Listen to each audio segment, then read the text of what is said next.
सीधा अर्थ हो गया कि प्रवचन करने का मुख्य अधिकार तो वास्तविकता में तीर्थंकर का है, उनका ही प्रवचन होता है और उनसे अनुसरण करने वाले गणधर परमेष्ठी होते हैं और आचार्य परमेष्ठी होते हैं। इनके प्रवचन होते हैं, आम लोगों के प्रवचन नहीं होते। अब हम आम लोग जो भी प्रवचन करते हैं वो सब की बात क्या है कि वो जो भगवान जिनेंद्र भगवान ने कहा है, सर्वज्ञ देव ने कहा है, गणधर परमेष्ठियों ने कहा है, केवल उसी बात का विस्तार करने वाले, उसी बात को पहुंचाने वाले होते हैं। इसलिए इस बात के लिए हमेशा ध्यान रखना कि कभी ऐसा नहीं सोच लेना कि हम प्रवचन करता है। अपन प्रवचन करता क्या? प्रवचन कर जो तो भगवान ने प्रवचन कर दिया है, अपन तो उसका प्रेषण करने वाले हैं, उसके लिए पहुंचाने वाले हैं। जो भगवान ने कहा उसी बात को आपकी भाषा में या आम व्यक्ति की भाषा में विस्तृत करते हैं और उसका ही प्रसारण करते हैं। हाँ, जो जिनेंद्र भगवान ने कहा है, केवली ने कहा है, बस वही है। ना अपन उसको कम कर सकते हैं, ना उसको अपन कुछ अधिक कर सकते हैं, कुछ नहीं कर सकते। जो भगवान ने कहा है वो ज्यों का त्यों वर्णन करने वाले जो भी हुआ करते हैं तो अनुसरण करता है अपन सब भगवान के, अपनी तरफ से कुछ भी अन्यून मनतिरिक्तम याथा तथ्यम विनाश विपरीता निस्संदेहम वेद यदा तज्ज्ञान। दूसरी बात यह है कि कहीं भी अगर कहीं आगम ग्रंथ में संशोधन करने की आवश्यकता कहीं पड़ जाए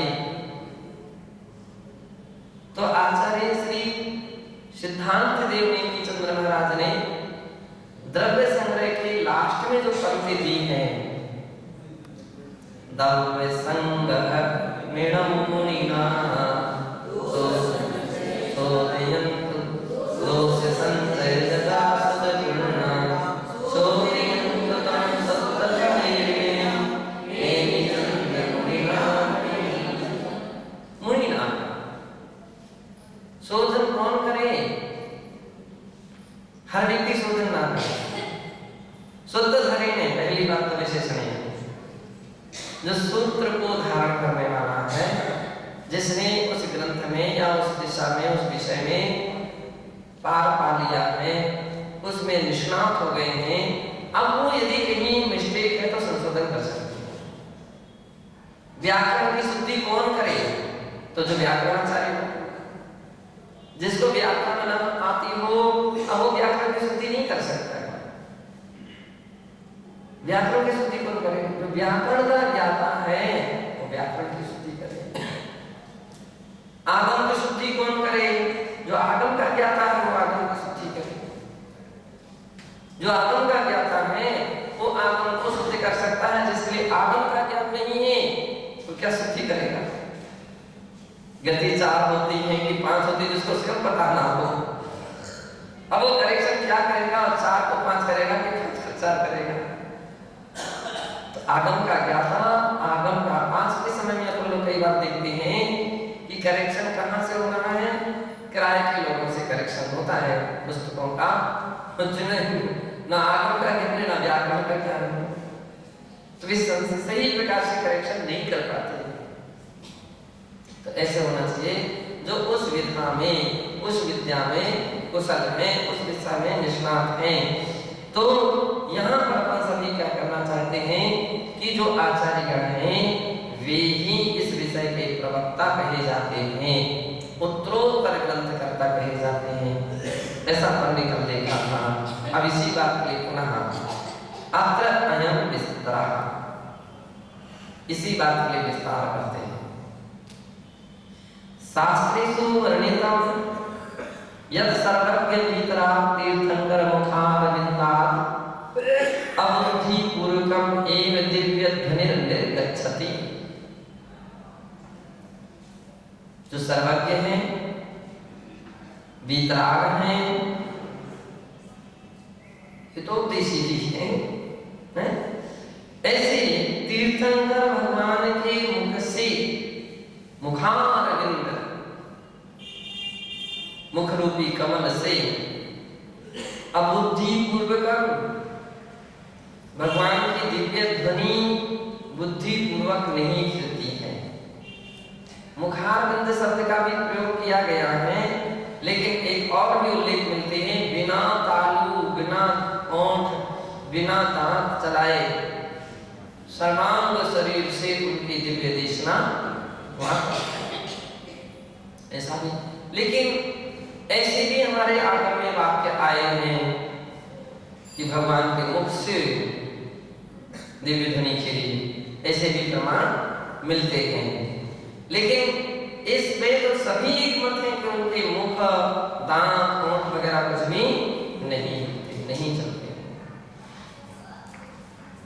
अबुद्धि पूर्वकम का अर्थ होता है कि बिना इच्छा के, क्योंकि जिसने राग को जीत लिया है, वीतराग दशा को प्राप्त कर लिया है, मोहनी कर्म का संपूर्ण क्षय कर दिया, अब इच्छा रही नहीं, अब इच्छा नहीं रही। इच्छा मोहनी करने के अधीन होती है। जितनी भी इच्छाएं हैं, हमारी ऐसी इच्छा है, हमारी ऐसी इच्छा है, हमारी ऐसी इच्छा है, इच्छा कौन से कर्म के अधीन चल रही है? मोहनी करने के अधीन। एक प्रश्न आया था कि जिसने मोहनी कर्म को क्षय कर दिया, मोहनी कर्म को जीत लिया है, फिर उनके दिव्य ध्वनि क्यों फिरती है? फिर दिव्य ध्वनि कैसे फिरती है? तो नहीं, इसका समाधान रत्नकंकर श्लोकाचार के अंदर में दिया गया है, और वहां पर कहा गया है, अनात्मार्थम विनारागै शास्त्रा शास्त्री सतो निगम धनम शिल्पी करस्पर्शान मुरजामपेक्षते। अनात्मार्थम विनारागै, अनात्मार्थम बिना रागे, ना तो उससे उनका भला होने वाला है दिव्य ध्वनि से, और ना कोई राग से के वशीभूत हो रहे हैं। अपन बोलते थे सपरोपकार के लिए हम प्रवचन कर रहे हैं, सपरोपकार है हमारा, लेकिन भगवान का सपरोपकार ऐसा कुछ भी नहीं। अपना सपरोपकार है, अपन स्वाध्याय करते हैं, प्रवचन करते हैं, तो स्व पर के उपकार के लिए कर रहे हैं। स्व उपकार क्या है? उतने समय तक अपन धर्म ध्यान में लगे हुए हैं, तत्व चिंतन में लगे हुए हैं, तत्व व्याख्यान में लगे हुए हैं। स्व का उपकार उतने समय तक दुर्ध्यान नहीं चल रहा है, अनावश्यक यहाँ वहाँ की रागदेश की कथाएं नहीं चल रही हैं, तो स्व उपकार हो रहा है। और परोपकार क्या हो रहा है कि तत्व देश दूसरों को सुना रहे हैं, तो सबका भला हो रहा है, कुछ ना कुछ तो अंश दूसरे लोगों के लिए लाभदायक हो रहा है। तो स्वापकार भी हो रहा है और परोपकार भी हो रहा है, अपने लिए, भगवान के लिए। मतलब स्वापकार भी नहीं है दोनों, और परोपकार भी नहीं है भगवान की दिव्य देशना। परोपकार की इच्छा नहीं है।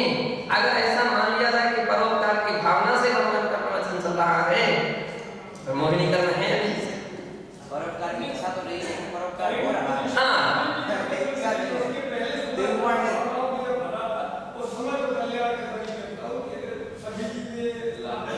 एक हो गया, परोपकार की इच्छा तो नहीं है, लेकिन परोपकार हो रहा है। मधुर विसर्जन अंतादि त्रिभुवन, तीन लोग के जीवों का हित हो रहा है उनके द्वारा। अब ये तो हो रहा है, ये तो पक्का है, हितोपदेशी है। अहित तो होगा नहीं है, तो बिल्कुल सिद्धांत है, लेकिन उनके हित की इच्छा नहीं है, कोई ऐसी अभिलाषा उनके मन में नहीं है, इसलिए वो कह रहे हैं अनात्मार्थम विना रागै शास्त्र सज्जन पुरुष के हित के लिए शास्त्री भगवान उपदेश देते हैं। कैसे? धनन शिल्पी करस परसान मुर्दा के बेचते। क्या ढोलक के बोलने की इच्छा है क्या? उसकी बजने की इच्छा है क्या? ढोलक अपने आप में कुछ नहीं कहना चाहती, ना बजना चाहती। शिल्पी करस परसान, जो बजाने वाला है, बजाने वाला है, उसके हाथ के स्पर्श से ढोलक बजती, उसके बजाने से बज रही है। इसी प्रकार से भव्य प्राणियों के भाग्य से, भव्य प्राणियों के पुण्य से भगवान की दिव्य ध्वनि खिलती है। भवि पागम बज जोगे रसाय, तुम ध्वनि सुन है विक्रम रसाय। भगवान तो कुछ नहीं करना चाहते। अब वो भाग्यवान कोई व्यक्ति पहुंच गया तो भगवान की दिव्य देशना खिलने लगी है। तो ये उसका पुण्य है, ना कि भगवान की इच्छा है। इसलिए वितरागता का सिद्धांत सिद्ध करने के लिए आचार्य ने कहा कि राग से रहित होकर के प्रेम की दिव्य ध्वनि कीर्ति। दूसरे ने प्रश्न किया कि बिना राग के प्रवचन हो नहीं सकता है, तो ये कैसे संभव है कि भगवान की दिव्य ध्वनि भी करे और फिर भी वितरागी बने रहे? तो उन्होंने आचार्य समंतबद्ध कहते हैं ये संभव है कि राग भी नहीं है और दिव्य ध्वनि भी खिल रही है, और उसके लिए ढोलक का उदाहरण दिया गया है। तो इसी प्रकार से अबुद्धि पूर्वकम एवं दिव्य ध्वनि निर्गच्छति, अबुद्धि पूर्वक दिव्य ध्वनि उत्पन्न होती है, खिलती है। तद विषय तिलोय प्रणति ग्रंथे च प्रोक्तम। इस विषय में तिलोय प्रणति ग्रंथ के चौथे खंड में कि 903 से 905 तक की 3 गाथा में कहा है, पगदीये अखलियो सत्संति दयम्मि नवभूतानि निस्सरति निर्वमाणो दिव्यध्वनि जावजोयम्।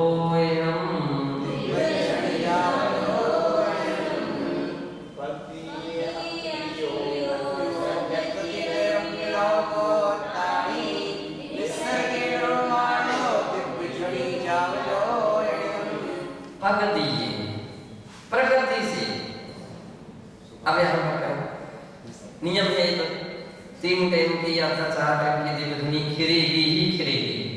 भाई ऐसा कैसे खिलेगी? प्रकृति है, ऐसे स्वभाव है। इसके लिए क्या आचार्य महाराज का स्वभाव है? बड़ा आश्चर्य लगा कि मतलब प्रकृति है, लेकिन महावीर स्वामी की उतने समय तक वो प्रकृति नहीं, उनने नहीं रहा बाबा जी वैसे लिखा नहीं। बाबा जी बाबा इतना पुण्य नहीं रहा, भाग नहीं रहा, क्योंकि प्रकृति स्वभाव से वही है। लेकिन वो सबसे पहले भाग शब्द दे दिया ना, अवधि वो अवधि जाके दूसरा में भाग से वही भाग है बस, इसलिए ऐसा कोई भाग्यवान व्यक्ति नहीं था। पगदीये प्रकृति से अखलियो सिद्धंति यम्मि नवभूतानि, अस्खलित व अनुपम, ऐसा है। अस्खलित स्खलन से रहित। आम लोगों के वचनों में स्खलन होता है, भाषा स्खलन, शब्द स्खलन, स्मृति स्खलन, ये सब स्मृति स्खलन। कितनी बार ऐसा होता है कि व्यक्ति कहना कुछ चाहता है और शब्द कुछ के कुछ निकल जाते, ध्यान नहीं रहा, उसको याद नहीं है। कोई गाथा तो बोली लेकिन ये समय सार के ही प्रवचन सार की, स्मृति स्खलन। गाथा तो शब्द बोली है, सही बोली, लेकिन ये भूल गया वो कि कई बार प्रवचन सार की गाथा को समय सार और समय सार की गाथा को प्रवचन सार ऐसा निकल गया। यद्यपि स्मृति में है, उसके श्रद्धा में ऐसा कहीं गलत भाव नहीं था कि हम ऐसा बोलेंगे, लेकिन उसकी आत्मास्था में स्मृति में डिस्टर्ब, हाँ स्मृति स्खलन, स्मृति स्खलन, कभी कभी शब्द स्खलन हो जाते हैं। जिन लोगों के दांत नहीं रहते हैं ना, तो भी कभी कुछ उनके मुख से शब्द निकल आता था जिनकी तोतली भाषा होती है ना, तोतली भाषा है तो कहीं कुछ के लिए कुछ बोल देता, तूहा तूहा तूहा,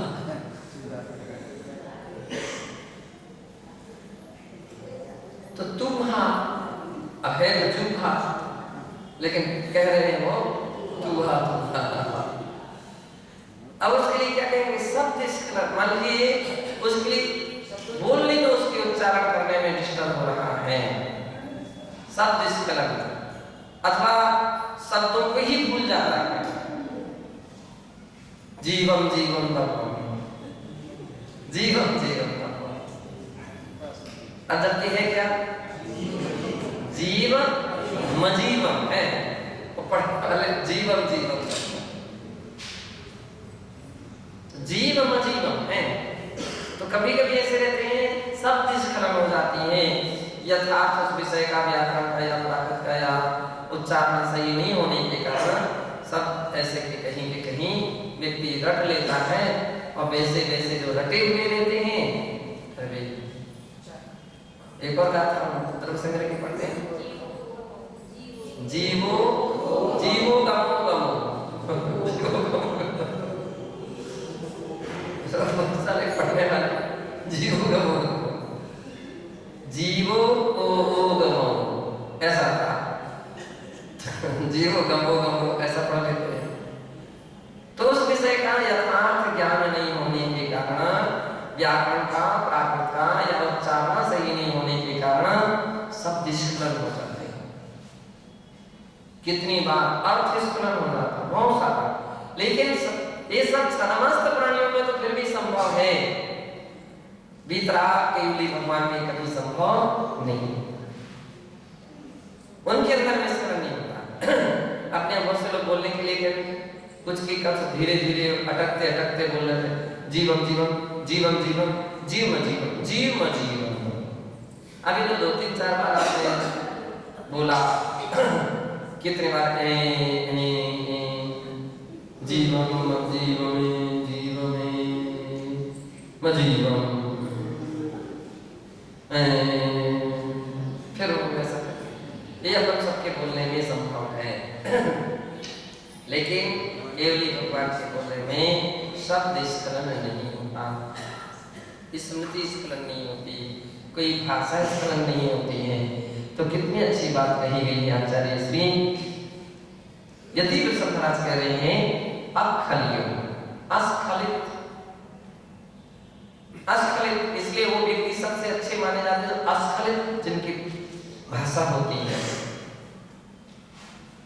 जो करने वाले होते हैं वे उनके प्रवक्ता के लिए उनके उतने अच्छे नंबर नहीं दिए जा सकते, उनके लिए इतना अच्छा नहीं माना जा सकता है। सज्जंती अम्मी, और क्या कह रहे हैं, सज्जंती अम्मी 3 संध्याओं। यति वृषभाचार्य महाराज का कहना है कि दिव्य ध्वनि प्रातः काल खिलती है, मध्याह्न काल खिलती है और संध्या काल में खिलती है। 3 टाइमों में, जब अपने सामायिक के टाइम अपन कहते हैं ना, कोई 3 टाइम की दिव्य ध्वनि का टाइम, त्रिसंधि मभिवंदी, तीनों टाइम भगवान की दिव्य ध्वनि खिलती है। और कितनी खिलती है, 9 मुहूर्त प्राणी, 9 मुहूर्त, तीनों टाइम का एक साथ मिला दीजिए, एक टाइम का नहीं कर लेना, तीनों टाइम का मिला करके 9, एक टाइम में यानी 3 मुहूर्त, एक टाइम के कितने हो गया, 3 मुहूर्त। 3 मुहूर्त का अच्छा है, खड़ी करो, दोनों का अर्थ एक है।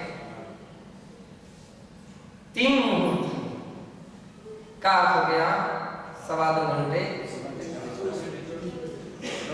2 घंटे 24 मिनट, इतने समय तक अनवरत भगवान की दिव्य ध्वनि चलती है, यानी इतने समय तक प्रवचन होता है। सुबह और इतना ही समय दोपहर में और इतना ही समय शाम के समय। हम लोग एक ही घंटे में घबरा जाते हैं बस। भगवान के समोसा में बैठे मुनिराज के लिए कोई सामायिक करना अनिवार्य नहीं। जितने धनी भाई उनकी सामायिक करवा हो जाएगी। सामायिक घर में तो वही थे विभव सागर जी महाराज सामायिक मुनियों का चारित्र है और वो यावत जीवन चारित्र है। जिसे हम सामायिक सामायिक कह रहे हैं वो सामायिक है ही नहीं, वो देव वंदना है। शास्त्रों में उसने देव वंदना कहा है, मूलाचार के अंदर में देव वंदना नाम का कृति कर्म कहा है। माध्यामिक देव वंदना क्रियायाम, पौर्वाणिक देव वंदना क्रियायाम, अपराह्निक देव वंदना क्रियायाम देव वंदना श्रावक की सामायिक है। क्योंकि मुनियों का जिंदगी भर तक का संकल्प है कि समता रखेंगे। समता चारित्र है, सामायिक चारित्र है। जिस समय से उन्होंने दीक्षा ली उस समय से यावत जीवन पर्यंत समता का नियम है, समता रखेंगे। और यदि उसमें छेद हो जाए तो फिर उपस्थापित हो जाए, वो छेदोपस्थापना। छेदोपस्थापना किसका? सामायिक चारित्र का है छेदोपस्थापना, इसकी छेदोपस्थापना होता है। चूंकि श्रावक इतना अभ्यस्त नहीं हो सकता है, इसलिए उसके 3 टाइम की जो क्रिया है उसके लिए सामायिक संज्ञा दी है। जिसे मुनिजन देववंदना कह रहे हैं या मुनिजन जिस काल में देववंदना करते हैं, श्रावक जन उस काल में सामायिक करते हैं, यानी उतने समय तक समता बना करके रखते हैं। वे उस समय समता भाव बना करके रखते हैं। और वैसे ही समोस्नान तो समता ही भाव बन जाता है, सहज बन जाता है। आपको तो समोस्नान की बात है, तो यहाँ पर भी हम लेकिन अगर व्यवस्थित तरीके से व्यक्ति बैठे तो सामायिक के समय में, प्रतिक्रमण के समय में, स्वाध्याय के समय में, हर क्रियाओं के समय में श्रावकों को भी समता भाव रखना चाहिए, विषम भाव नहीं। और समता कहीं बाहर से नहीं आएगी, समता तो अपनी आत्मा की परिणति है। हम दुनिया को नहीं बदल सकते, लेकिन अपने परिणामों को तो पुरुषार्थ उस पर हमारा चल सकता है, अपने परिणामों पर पुरुषार्थ चल सकता है। समता वहां तो एक ऐसा प्रभाव है भगवान का, वीतराग प्रभु का, केवली भगवान का, कि वहां विषमता के प्रसंग ही नहीं हो सकते। जब जन्म जात सब उपादान संभालने की कला नहीं तो वहां भी मारीच कुमार पैदा हो जाता है। नहीं, लेकिन एक बदलाव उपादान में तो नहीं, लेकिन उपादान ही जिसका खराब हो, हाँ, उसका उड़ करके बाहर आ जाएगा। वो प्रवेश नहीं कर पाएगा, या तो प्रवेश नहीं कर पाएगा या विषमता की स्थिति बनते बनते उठ करके बाहर आ जाएगा। तो सभा से उठ करके बाहर आ जाएगा।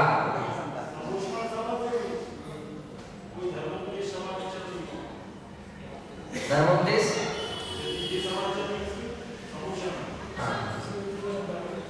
क्या बोले हमारे समझ उठ करके बाहर मिथ्या दृष्टि जीव को धर्म कथा न सुखाए के उठ के मुंगे के गड़बड़े कौन नहीं 12 सभा में नहीं पहुंच सकता, समोसा में तो पहुंच जाएगा। तभी तो भगवान की दिव्य ध्वनि भी सम्यक का कारण है। भगवान की दिव्य ध्वनि भी सम्यक दर्शन का कारण है, लेकिन किसके लिए?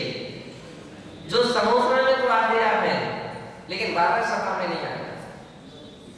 12 सभा में तो नियम है कि सम्यक दृष्टि ही पहुंचेगा, लेकिन समोसा तो भगवान महावीर स्वामी का 1 योजन का था और भगवान की दिव्य ध्वनि 1 योजन तक खेलेगी। 1 योजन आदिनाथ भगवान का 12 योजन का था, तो उनकी दिव्य ध्वनि 12 योजन तक जाएगी। तो जो व्यक्ति 12 सभा से बाहर है, भगवान की दिव्य ध्वनि सुन करके सम्यक दर्शन प्राप्त कर लेता है। लेकिन सभा में जितने बैठे हो तो सब सम्यक दृष्टि ही, जन्मजात शत्रु भी मित्र हो जाए। शेर गाय एक साथ बैठे, नेवला सर्प एक साथ बैठा हुआ है। आम व्यक्ति के अंदर में भी शत्रु भाव नहीं होते। अपने यहाँ भी वही परंपरा चलती रहती है, कम से कम स्थूल रूप में तो चल ही रही है। कितने भी किसी के अंदर में झगड़े हो जाए, लड़ाई झगड़े की संभावना हो जाए, तो प्रायः व्यक्ति इतना तो सम्मान रखता है कि बाहर चलना तो कर बतलाए, ज्यादा ही कुछ हो जाए तो यही कहकर बाहर चलो कर बतलाए कि अब यहाँ मंदिर है इसलिए कुछ नहीं कह पा रहे, महाराज ने इसलिए कुछ नहीं बताया। तो मर्यादा और वहां प्रभाव है, वहां क्या है? प्रभाव है। तो क्या विषय चल रहा था? तीनों टाइम में भगवान की दिव्य कृष्ण कीर्ति और वही उनकी सामायिक उसी रूप में चलती श्रावकों की आसन लगाकर स्थिर होकर के सुनते, स्थिर होकर के सुनते। अपन लोग अस्त व्यस्त होकर के यहाँ से वहां देख रहे, यहाँ देख रहे नहीं। आप देख लीजिए, चूंकि अपन लोग वास्तविकता में अपने आने का कोई प्रयास नहीं किया जा रहा, अभ्यास नहीं किया जा रहा है। आप कहीं थोड़े से हट करके दूसरे संप्रदाय और दूसरे उसमें जाकर के देखो, समता सर्वभूतेषु संयमेषु भावना रागद्वेष परित्यागी तद्धि सामयिकम्। आत्मरोध परित्यागः तद्धि सामयिकम्। इस सामयिक मैं हम उनकी बतला रहा है, जो क्रिश्चियन लोग जो रहते हैं ना, उनकी बाइबल वगैरह या उनकी जब ग्रंथ वाचन होता है और उनके लोग बैठते हैं जो उनके प्रमुख बड़े जगह, वो जिस समय बांटते हैं सब लोग अटेंशन में रहेंगे, कुछ भी यहाँ वहाँ नहीं देखा जाएगा, यहाँ वहाँ नहीं सुना जाएगा।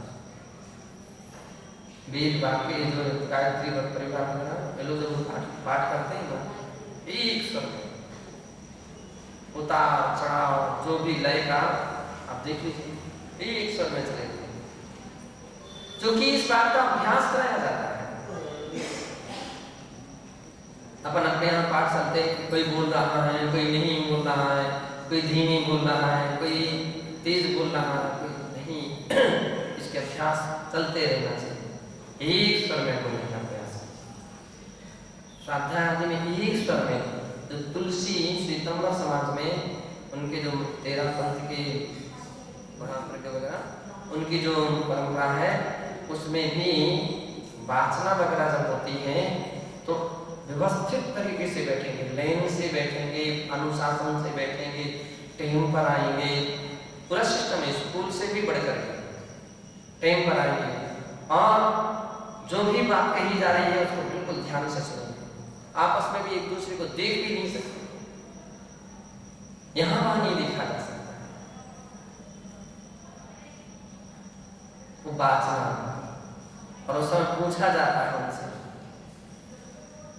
खान जी स्वामी थे ना, तब ये बीच में बोलते थे केम छे सारू छे हैं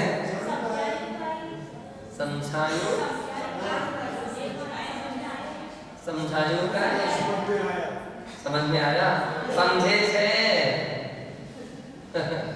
जो भी बोले थे।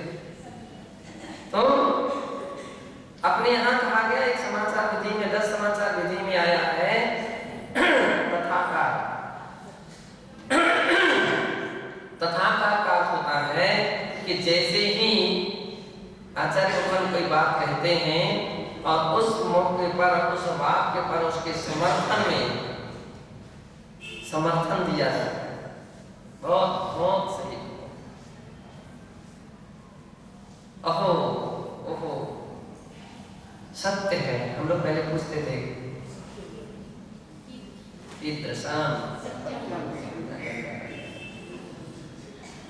सत्य, ये उत्साह बढ़ाने वाला है, सत्य के प्रति जिज्ञासा, और एक मान लीजिए उसके व्यक्ति के लिए उस विषय में एकाग्र करने की बात है कि उसी के मुख से निकल सकता है जो व्यक्ति ध्यान से सुनेगा। जिसका सुनने में मन नहीं लगेगा उसको कुछ पता ही नहीं, वो काय कर सकता है, क्या बोलेगा।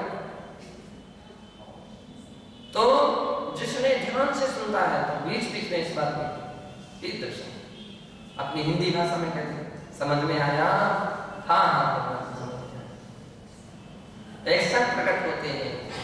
उससे जाना जाता है ये वासना चल रही है, तो वास्तविकता में अपनी आगम परंपरा रही है, उस परंपरा का शनि शनि पर लोगों को अभ्यास करना चाहिए, प्रयास करना चाहिए कि कहीं जब इस प्रकार के विषय व्याख्यान चलते, वाचनाएं चलती हैं, सिद्धांत ग्रंथों की वाचना चलती हैं, इसलिए सुपात्र व्यक्ति के लिए कहा गया सिद्धांत वाचना में यथवा तथवा चाहे जिसको बैठने की अनुमति नहीं रहती है। सिद्धांत वाचना में सुयोग्य व्यक्ति चयनित किए जाते हैं और वे उस ग्रंथ की वाचना में बैठे। जिनको नींद आ रही है, जिनको बुखार आ रहा है, जिसको जुकाम हो रहा है, उनको सीमा से बाहर बैठा है। हम जो कुछ भी तुम सीमा से बाहर, सीमा के अंदर तो वही व्यक्ति बैठेंगे तो व्यवस्थित तरीके से। तो ये भगवान की दिव्य ध्वनि की विशेषता है कि निश्चरितम निरूपमाणो, जो भगवान की दिव्य ध्वनि निकलती है निरूपम होती है, अनुपम होती है, उसके विषय में कोई उपमा नहीं दी जा सकती है, उपमा नहीं दी जा सकती। दिव्य ध्वनि जाम जोयनम कहाँ तक होती? महावीर भगवान की प्रधानता से कथन चल रहा है तो 1 योजन प्रमाण दिव्य ध्वनि होती है, और आदिनाथ भगवान होते तो 12 योजन, अजतनाथ भगवान की 11.5 योजन, संभवनाथ की 11 योजन, अभिनंदननाथ की घटाते जाते तो महावीर भगवान तक की दिव्य ध्वनि का प्रमाण निकाला जाता कि महावीर भगवान की 1 योजन प्रमाण। शेषेषुं समयेषु गणहर देवेन्द्र चक्रवाटीणम्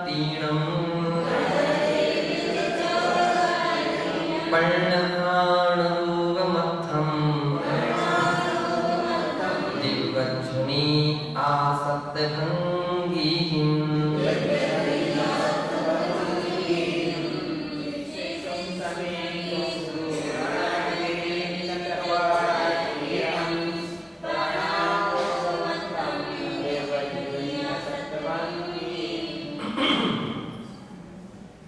अब यहाँ कह रहे हैं 3 संध्याओं के समय तो भगवान की दिव्य ध्वनि को पय दिए, पद दिए, प्रकृति से ही कृति, स्वभाव से कृति है। इसके अलावा शेषेषु समयेषु, शेष जो समय है, अन्य समय है, उसमें गणधर देवेन्द्र चक्रवर्तीणम, गणधर परमेश्वर यदि कुछ पूछना चाहते हैं, जानना चाहते हैं, तो उनके प्रश्न से तुरंत भगवान की दिव्य ध्वनि खिलती है। इतना पुण्य, विशिष्ट पुण्य रहता। असमय में भी भगवान की दिव्य ध्वनि खिलती है। गणधर देवेंद्र चक्रवर्ती, देवेंद्र स्वधर्म उनके प्रश्न के आधार से दिव्य ध्वनि खिलती है। चक्रवर्तीणम, चक्रवर्ती। आज के समय में ये हम देख लीजिए, बहुत से विषय पर सबको ब्रेक तो लगा सकते हैं, लेकिन कभी कभी बहुत सी परिस्थितियां ऐसी रहती हैं कि सभी को एक ही सांचे पर नहीं ढाला जा सकता, सभी के लिए एक जैसे नियम कानून में नहीं बांधा जा सकता। अब विशेष कोई काम होता है, कोई अत्यंत आवश्यकता रहती है, अब प्रमुख शिष्य हैं, असमय में पहली बार आते नहीं, आ गए तो उनकी बात सब काम बंद करके सुन लिया जाता, सुना। हाँ, कोई विशेष तो विशेष है। अब जिसके आधार से सारी व्यवस्था बनी हुई है। आज अपन लोग में देखते हैं ना, प्रमुख व्यवस्थापक कोई व्यवस्था की बात लेकर के आए, कोई जिनके आधार से काम चल रहा है, ऐसा कोई प्रमुख सेठ आता है, राजा महाराजा, आज की भाषा के अनुसार अपन लोग आदर देते हैं, सम्मान रखते हैं, अच्छा प्रमुख नेता बनाते ये भी लोग हैं। यही व्यवहार तो एक व्यवहारिकता है कि असमय में भी उनको समय दे दिया जाता है। हमारे से कहते भैया 3 बजे तक हमारे लिखने पढ़ने का समय है, नहीं किसी की बात करने की नहीं आवश्यकता नहीं, बिल्कुल प्रतिबंध है। अब लेकिन ऐसे कहीं प्रसंग आ जाए तो उन लोगों के लिए प्रतिबंध नहीं रहता। उन लोगों के लिए प्रतिबंध है, बस उनको इतना ही ध्यान रखना चाहिए, कदाचित कोई प्रकरण पूरा कर रहे हैं तो उतना प्रकरण पूरा कर लेना चाहिए, क्योंकि हो सकता है कि बाद में वो बात को भूल जाए। तो और निश्चित है अब विशेष है, वो भी विशेष है तो विशेषता लेकर के चल रहे हैं, वो आएंगे तो शांति से पहले खड़े हो जाएंगे, सीधे नहीं प्रवेश भी मान ली कल्पना करो, लेकिन सीधी बात नहीं करना शुरू कर देंगे। वो अपनी उपस्थिति ही संकेत दे देंगे, आकर के खड़े हो जाएंगे, तब मैं आप पूछ लिया क्या बात है, महाराज श्री प्रवचन का समय, स्वाध्याय का समय, अच्छा ये पूरा कर लिया। और हो सकता है कि उस समय लिख रहे हैं तो पूरा वाक्य करके ही हम करेंगे, अब तुम कौन हो, कहां से आया, ये भी हो सकता है। उतने समय तक वो खड़ा रहे, इंतजार ही कर ले, और सीधा बीच में ही बोलना शुरू ना करे। उसका सबसे बड़ी विशेषता है कि अंदर प्रवेश कर दिया कि इसका कई स्थान मिल गया है, अब थोड़ी इंतजार कर, वो वाक्य या जो भी है वो पूरा कर लेने दो। सामयिक चल रही है, हो सकता है कि कोई थोड़ी 2-5 मिनट रह गई हो और वो पूरी करना है, कोई पाठ चल रहा है तो पाठ के कुछ श्लोक आते रह गई हैं तो वो पूरा करना है, तो वो पूरा कर लेने दीजिए, उसके बाद फिर अपनी बात शुरू कीजिए। ये है विशेष लोगों की विशेषता है। तो यूं कहते हैं विशेष लोगों में तो कोई प्रतिबंध ही नहीं है। प्रतिबंध किसको लगाया जाता है? सही तो ये कि जो प्रतिबंध, जिसको कुछ वो समास नहीं देता, विवेक नहीं देता, बड़ा सामायिक कर रहे हैं कि बड़ा प्रतिक्रमण कर रहे हैं, कि पाठ कर रहे हैं, कि स्वाध्याय कर रहे हैं, कि लेखन कर रहे हैं, और उनके बीच में महाराज नमस्ते महाराज, हम गांव से आए, हम स्थान, अरे भैया हम लिख रहे हैं, आप डिस्टर्ब मत करो। उस क्षण के लिए ब्रेक, उन लोगों के लिए उस क्षण के लिए ब्रेक लगाए जाते हैं। बीच में पौधा का चंदन तंबल पुष्प, कुछ लोग ऐसे रहते हैं बहुत, तो वो बेचारे जो कुछ सोच रहे थे, समझ रहे थे, उनका ही चिंतन में डिस्टर्ब हो जाए। तो आपका तो अर्घ बाद में भी हो सकता था, लेकिन वो जो चिंतन एक बार छूट जाता है, कभी कभी ऐसा होता है कि उस फ्लेम को पुनः पकड़ना कठिन हो जाता है, उस विचार को या उस दिशा में पहुंचना बहुत कठिन हो जाता है। एक शब्द भी अगर बीच में किसी ने एक शब्द भी बीच में कुछ बोल दिया, उतने में भी उपयोग चेंज हो सकता है। इसलिए यूं कहा जाता है कि भाई प्रतिबंध ऐसे लोगों को लगाया जाता है, बाकी लोगों को क्या प्रतिबंध? आप जो सभ्यता से आ गया, शांति से बैठ गए, तो इनके आने पर पर्णहारूप अर्थात प्रज्ञापना यानी प्रश्न, इनके प्रश्न होने पर, कौन प्रश्न कर रहा है? गणधरदेव प्रश्न कर रहे हैं, देवेंद्र प्रश्न कर रहे हैं, चक्रवर्ती प्रश्न कर रहे हैं, तो भगवान की दिव्य ध्वनि असमय में कर रही है, असमय में भी भगवान की दिव्य ध्वनि खिल रही है, ये विशेषता है। अब एक बात और ध्यान रखना है कि वास्तविकता में प्रश्न कौन किससे करता है। प्रायः शास्त्रों में 2 प्रकार के उल्लेख मिलते हैं कि सामान्यतः प्रश्न गणधर परमिष्टि से ही किए जाते हैं, गणधर परमिष्टि से किए जाते हैं। धवलाजी के अंदर एक प्रकरण आया कि जहां पर वीरसेन महाराज ने जब ज्यादा किसी ने तर्क वितर्क किया, तो वे कहते थे गोयों पुच्छ, गौतम से पूछो, गौतम से पूछो, इसका मतलब प्रश्न गौतम से किए जाते, प्रश्न गणधर से किए जाते। प्रतिमा समाधियों के बहुत सारे उल्लेख ऐसे हैं कि गणधर परमेष्ठी से पूछा गया प्रश्न, गणधर परमेष्ठी में उत्तर दिया।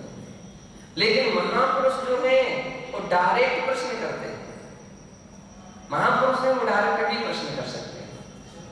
अपने यहाँ भी एक सभ्यता का तरीका रखा जाता है। बड़े शब्दों में बड़ी विशेषता रहती थी। हम लोगों ने जो देखा, धर्मसागर जी महाराज की संगादी को देखा तो सभी इतनी हिम्मत कहाँ कि सभी डायरेक्ट पूछ सके। वे दूसरे महाराज के माध्यम से बात की जाती थी, दूसरे के माध्यम से। कोई भी महाराज किसी भी माता जी को डायरेक्ट प्रश्न आ गया तो डायरेक्ट प्रश्न नहीं होते थे। वे कोई ना कोई प्रमुख आचार्य जैसे सागर जी महाराज हैं या जो भी उनसे पूछते थे और वे फिर उनसे डायरेक्ट पूछते थे। सुबल सागर जी महाराज के संग में भी हम लोगों ने देखा कि कोई भी उनके माता जी का संग काफी था तो सभी माता जी डायरेक्ट नहीं पूछती थी। उनकी जो प्रधान थी सुब्रतामती माता जी, तो वे कोई भी बात होती सुब्रतामती माता जी वो महाराज मर्यादा एक मर्यादा सभ्यता है, डायरेक्ट सीधी बात नहीं होती है ना। डायरेक्ट उनकी ही होती है, बहुत सीमित जो प्रमुख लोग रहते हैं। बाकी छोटे मोटे शंका समाधान छोटे लोग करते हैं। कुंथु सागर जी महाराज संघ में कनक नंदी महाराज थे, बहुत उनका प्रवचन तेज रहते थे और प्रवचन भी और बात भी, बहुत अच्छे स्टूडेंट थे, बहुत अच्छे पढ़ करके निकले। तो बोलते थे कोई व्यक्ति ने कोई प्रश्न किया, प्रश्न करने के लिए खड़े हो गए, ये छोटे मोटे प्रश्न हमारे ब्रह्मचारियों से कर लीजिए, ऐसा बोलते। उतना तो समाधान वही करते। बोलते थे बहुत सारे प्रश्न करता खाली अपनों को दिखाने के लिए प्रश्न करके, मैं महाराज मेरी इतनी पहुंच है, ब्रह्मचारी से हमारे इतने लोग स्टूडेंट्स हैं, हमारे इतने पढ़े लिखे लोग हैं, वही समाधान करते हैं। और बिल्कुल सत्य है कि बहुत कुछ प्रश्नों के विषय में अन्य लोग तैयार बैठे रहते हैं, ये बात करना मुझसे करो, पहले मुझसे करो फिर आगे बढ़ो। शास्त्रों में लिखा है कि जिस समय संलेखना समाधि होती है तो उस समय बहुत सारे वाद विवाद के भी प्रसंग आ सकते हैं, और वाद विवाद के प्रसंग आते हैं तो बाद में कुशल निष्णात मुनिजन होते हैं। चार मुनि ऐसे स्थान पर बैठे रहते हैं कि कोई आए तो पहले मुझसे मिले। वो चार साधु या छह सज्जों के हो, वे ऐसे बैठे रहते हैं, किसी को बात करना मुझसे पहले बात करना। क्यों? अरे भाई वहां पर संलेखना व्रत चल रहा है, किसी के लिए संबोधन चल रहा है और वहां पे शंका समाधान चलने लगता है। तो शंका समाधान का एक समय एक स्थान निर्धारित होना चाहिए, उस सीमा में उतने ही समय में शंका समाधान होना चाहिए। चाहे जहां चाहे चलते फिरते उठते बैठते शंका समाधान दर्शन करें महाराज के हमारे प्रश्न का समाधान चाहिए, ठीक है।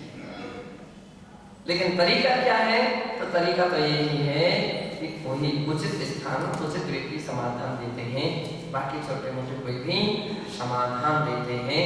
अब उनसे जब कहीं प्रसंग नहीं आता, उन्हें समाधान देते नहीं आता, तो फिर वो डायरेक्ट संपर्क करते हैं। और इसके पीछे भी उनका बहुत अच्छा चिंतन था। किसका? कनक नंदी महाराज। कनक नंदी महाराज यूं कहते हैं कि वो क्षत्रिय समाज से प्रभावित होकर के मन के जैन धर्म से प्रभावित हुए, दीक्षा ली, खूब अच्छा अध्ययन किया, लगन से किया, और इतनी लगन कि अभी भी मुनि अवस्था में बनी रहती है। बोली अथवा व्यक्ति आ जाते हैं, मेरा आधा घंटा खराब कर दिया, मेरा 15 मिनट खराब कर दिया, मेरा 1 घंटे खराब कर दिया। छोटे मोटे प्रश्न हम दूसरों से कर लीजिए, है ना। जो कोई विशेष बात हो तब उनके कमरे में, उनका कमरे में बस फिर बिल्कुल ब्रेक रखे, उनका अध्ययन, उनका पढ़ाई, उनका लेखन, उनका चिंतन, उनका अध्ययन वही चलता रहता है। और वो भी मौन रहते हैं। छोटे मोटे लोगों को तो मौन से खिसका देते हैं, बैठो बैठो, बैठो बैठो करके रोते, कब तक बैठेगा अंत में जा करके जो उनको समाधान देना है सब तो ठीक है, और नहीं देना तो उनको करके आचार्य से आप देखिए, चाहे जिसको अगर समाधान देने बैठ जाए तो बहुत सारे फोटो खिंचाने वाले तो खाली ऐसे ही पहुंच जाएंगे कैमरा लेकर के। जिनको आवश्यक है, जो उचित है, जो उतना समाधान देते हैं, बाकी अपना अध्ययन करते हैं। तो यहाँ केवल इतना ही कहना है कि भगवान तीर्थंकर से साक्षात प्रश्न हर व्यक्ति नहीं करता है। हर जो गणधर है यानी चक्रवर्ती है, देवेंद्र है, वही प्रमुख व्यक्ति प्रश्न करते हैं। बाकी जिनको प्रश्न करना तो उनसे प्रश्न करते हैं, उनको माध्यम बनाते हैं, और वो जब जहां तक बनता समझाते हो, जब उनको समझ में नहीं आया तो फिर वो पूछते हैं। दिव्य ध्वनि आसक्त भंगी, और वह जनित भगवान की दिव्य ध्वनि जो है आसक्त भंगी, इसका आवश्यकता ही नहीं है। सत्य भंग पर्यंत के अर्थ में लगाया जा सकता है। आंग प्रत्यय जो रहता है सात भंग पर्यंत ही रहती है। पर्यंत के अर्थ में होता है। यहाँ पर तो आप सुलभ मात्रा से बाहर है। अब तो मूल ग्रंथ से मिलान करना चाहिए, है ना। मूल ग्रंथ में यदि है तो है, नहीं है तो नहीं। तो हम ऐसा अर्थ करेंगे, सात भंग जैन दिगंबर जैन परंपरा में सप्त भंग शाद्वात के माने गए हैं। अन्य संप्रदायों में बौद्ध मत में भी भंगों की कथन है, उनके यहाँ भी शाद्वात शब्द कहते हैं, लेकिन चार भंग माने जाते हैं। कितने भंग माने जाते हैं? चार भंग। और जो जिन लोगों ने जैन दर्शन का अध्ययन अच्छी तरह से गहराई से नहीं किया, तो इतिहासकार या वो कई बार गलत लिख देते हैं कि जैनियों के सप्तभंग उनके चार का विस्तार है। उनके चार का विस्तार नहीं, यूं कहें सात का संक्षेप उनके पास हुआ है। सात का संक्षेप वहां तक उनके यहाँ हुआ है। हमारे यहाँ तो भगवान की दिव्य ध्वनि में भी सप्तभंगों का वर्णन है। कोई लोगों ने एक बार प्रश्न किया, भगवान की दिव्य ध्वनि प्रमाण रूप होती है कि नए रूप होती है? प्रमाण रूप भी होती है और नए रूप भी होती है। प्रमाण नहीं रथिगमन दोनों रूप होते हैं। शास्त्र जब प्रमाण नए रूप होते हैं, आम आचार्यों के प्रवचन भी प्रमाण नए रूप होते हैं, तो भगवान की दिव्य ध्वनि भी प्रमाण और नए रूप होती है। और इसका सबसे बड़ा प्रमाण यही है सप्तभंग।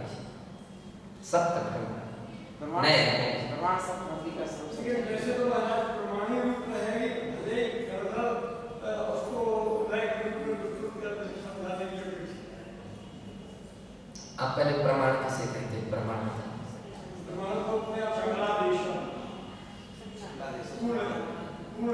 ये सकलादेशा प्रमाणाधीना विकलादेशा नया वस्तु को संपूर्ण अंग रूप से कथन करने वाली जो शब्द रचना है वो प्रमाण है, और जो अपेक्षाकृत कथन करता है उसका नाम लय है। तो भगवान की दिव्य ध्वनि दोनों रूप है। प्रमाण रूप भी है, जहां पर सामान्य कथन किया जाता है वो सामान्य कथन प्रमाण है, और विशेष कथन नया अपेक्षा रहता है। विशेष उदाहरण